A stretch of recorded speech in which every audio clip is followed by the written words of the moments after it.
TLP, we are all unique, we are better together.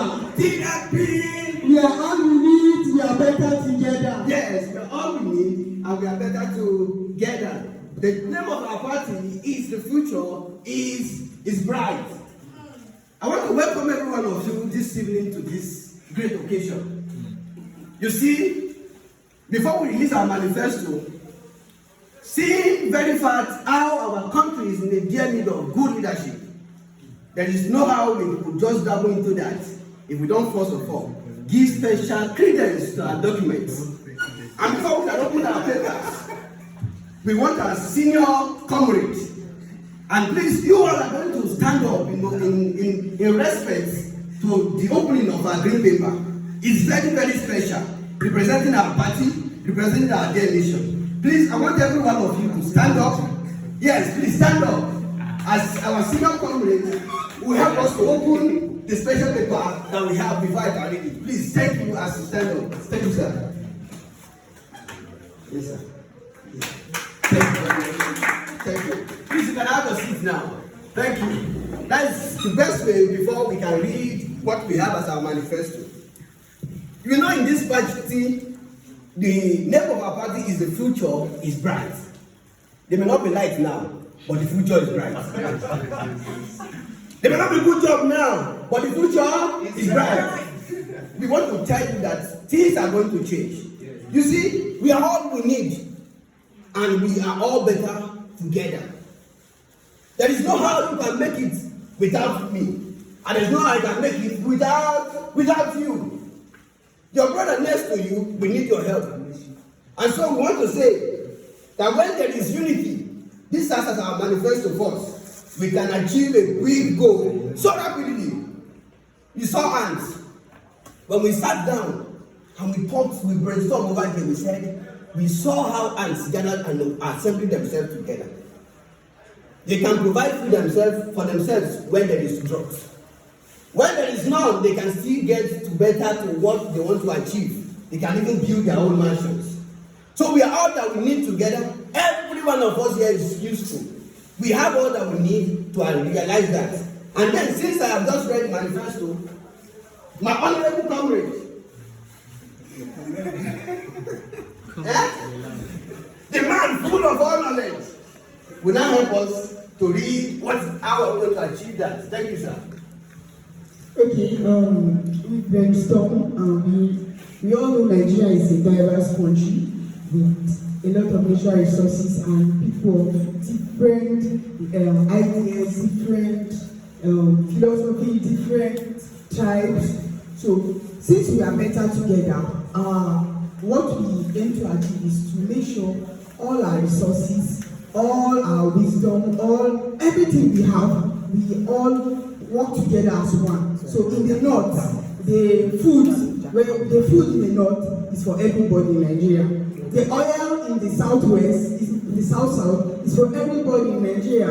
Everything we have is for all of us. So no one will say this one is my own. No, as the oil is coming, as they are producing the oil, we know that this is for our own country, and we all work towards achieving the goal of making our future bright. Thank you. We all know the winner of this contest. Thank you very much. So, what's the main essence of this game? It shows that for you to scale up, for you to be unique, you need to build what? A strategy. If you look at the strategy of this party, it's totally different from the strategy of this party, right? So in business or in any of our life adventures, there is proper need for what? A strategy. And that will push us to our mini discussion for today. Business. What is business? If I ask each and every one of us to give us his or our own definition of business, we all have diverse definitions. But I'll define business as a process or activity of making money through giving out value. What is the main word of attraction there? Value. If you are not giving out value, you cannot say you are doing a business. The reason why a food seller at the junction sells more of our product is because people are enjoying our food. And what is that food? value. Okay? Imagine you go into a restaurant. There was a day I entered a restaurant to eat. And when I sat down there, when I ate, the food was just, it was like a sour food. Nobody told me, I did not even complain. I told myself that I'm not going to this place again. Why did I decide I'm not going to go to that place? Because I did not get what? Value. So in everything we do, whether business, in our life adventures, we need to do what? Give out value. Somebody say value. Value. Value. So value is very important. And business is subdivided into two parts. We have the technical business and we have the fundamental business. Okay? We have the fundamental structure of business and we also have the technical structure of business. When we talk of the technical structure of business, we can drop out our SWOT analysis. Many of us know about SWOT analysis. Strength, weakness, opportunity, and threat. So when you are starting up a business, there is a need for you to adequately look into these things. Strength. Where does my strength lie? If I want to, let us take this questionnaire now. What's your strength, Mr. Moshu? What do you think is your strength as a human being? The hair you breathe, okay? Yes, sir. Your strength. Where do you think your strength lies? Your mouth. Okay? So your strength. I think my strength lies in my IQ. Your knowledge. Yes? Your strength. Your brain. Okay. So each and every one of us have where our strength lies. But for you to utilize your strength, there is a need for identification, which each and every one of us have done here. Your strength is in what you can do better than any other person.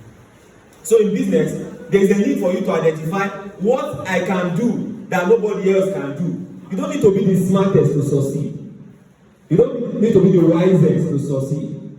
I like that word. You don't need to be the fastest to succeed. What you need is what? Identification. Identify your unique ability over others and you succeed. Are you with me?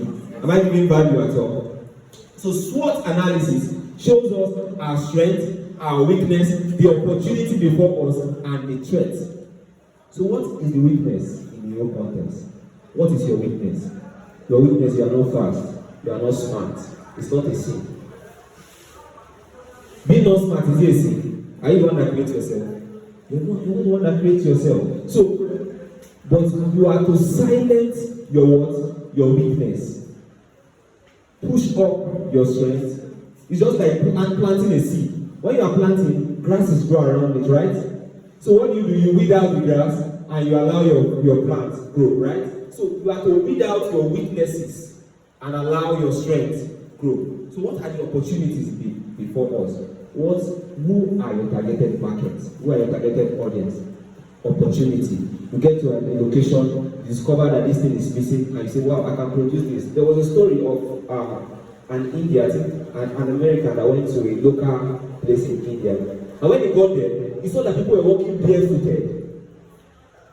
One of them, there were two. One of them said, all of these people, they are local, they don't even have brain.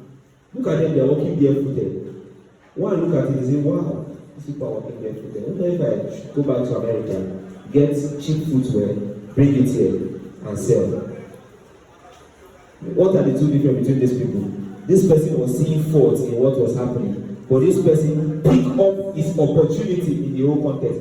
And by the time he brought cheap palm slippers there, people bought and he became a millionaire through that process. So what am I saying? Identify your what? Your opportunity. What is number one point? Your strength, right? Identify your strength, silence your weakness, utilize your opportunity. Then what will happen to your threat? The T there is threat. What are those threats to your legal existence? Negativity, just like the second speaker spoke. Negativity can be a threat. In fact, man is the greatest threat of himself. Your mindset can be a threat to you. Sometimes nobody needs to talk to you that you're a failure. Sometimes we ourselves, we conclude in our heart that we're a failure. So when you yourself, the controller of your life, say you're a failure, do you need anybody to tell you that you're a failure again? You're already a failure. So you have to speak right. In fact, the threat that we can never face in life is speaking wrongly, making wrong decisions. When we speak wrong, we begin to deliberate on the negativities, then we act wrongly, and our future becomes wrong. Okay? So our strength, we identify our strength, we silence our weakness, we make use of the opportunity before us. And what do we do to the threat? We try to eliminate the threat. Pray God bless us adequately and make us understand this point. Okay? So this is the technical structure of business. When we look at fundamental structure of business, we look at those things that affect the economy at large. Though during this point, it is when your business has advanced to a certain level, that is when you begin to look at the pest analysis. That is the political factor, economical factor, social, cultural factor, and the technological factor. When looking at fundamental structure in business, we tend to look at what are those political hindrances to the advancement of our business. What are those political advantages that gives us edge over every business? What is happening in politics? As a businessman or potential businessman or woman, you must look at what? Government policies that are favorable to your business. You don't just jump into your business. You look at those political policies that are advantageous to your business. You look at those ones that are disadvantage to your business. Economical factor. You look at those economical politics. Like recently, I had a news that in the north now, they banned the sale of alcohol. Imagine big firms that are in the north now, they will be suffering massive loss because they've kind of stopped the sale or reduced the sale of alcohol in the north.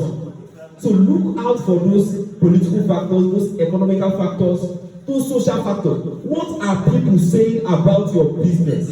Is your business adding value to people in the society? Is your business, because just imagine passing a shop that they sell cigarettes. What comes into your mind? Already, without anyone telling you, you already have this bad impression towards you. Say, these people are just destroying lives here. Am I correct? You conclude in your mind. So your business must have an impact socially that adds to the society. Then technology, that is the last one. Technological advancement. That's the T in the pest. How can technology help you grow your business to the next level? How does technology help you in the advancement of your business? Even churches these days, they use technology for their advantage. Okay, so you must look at this thing adequately before you jump into business. Thank you very much. And in terms of forex trading as a business model, forex is the trading of international currencies, where we exchange a particular currency for another currency. And in forex, if my students are here, in forex, you will know that all these things that we highlighted in business is also in forex. Both the technical analysis and the fundamental analysis, they are in forex. You must look out for a way to use both of them in your advantage. Both the technical, that is market structure, price action, and likes. You must also look at how they can be advantageous to your business. Thank you very much for coming out today. I really appreciate everyone. And I pray God bless you. Thank you very much. So the last point I'm going to be highlighting here is financial intelligence. In all we do, aside trading, aside making money, there is a high need for financial intelligence. If you are not financially prudent, you cannot achieve anything. Financial intelligence. I read a book. What's the name of that book I was reading? Is it Philosophy of Money or something? What's the name of that book? Psychology of Money. And I had a story of him, and I'm trying to get his name.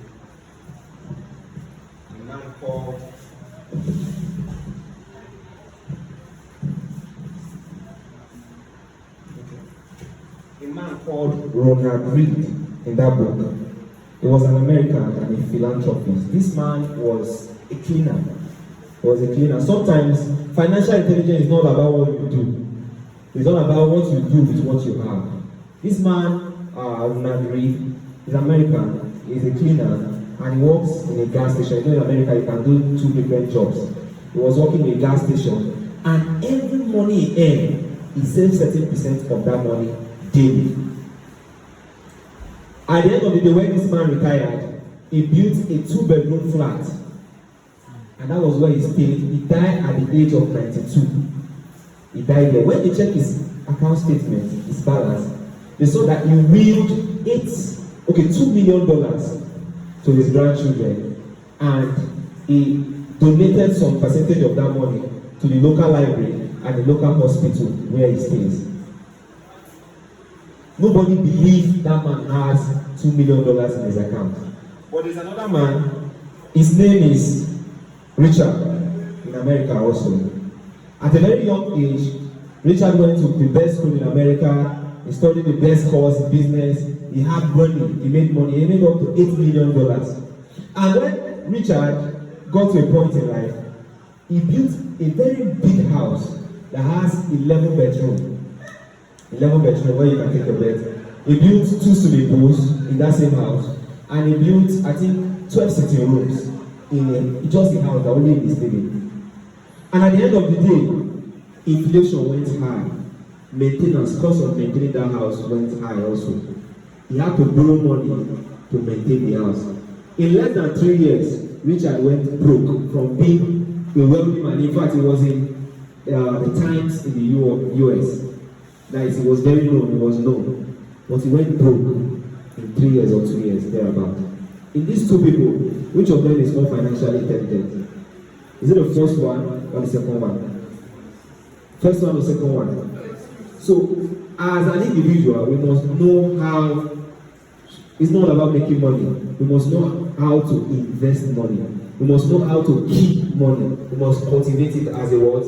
As a culture. So thank you very much for coming. I really appreciate everyone. God bless you. The next one we're going to be announcing when the next meeting like this is coming up. And I just want us to say something. Please, every one of us that is attending this seminar, make sure you get someone's number. In fact, if you don't know the person, try to get them now because it's very important. And contact them in the next 24 hours after meeting them. Thank you very much and peace. Can anybody pray for us before we go?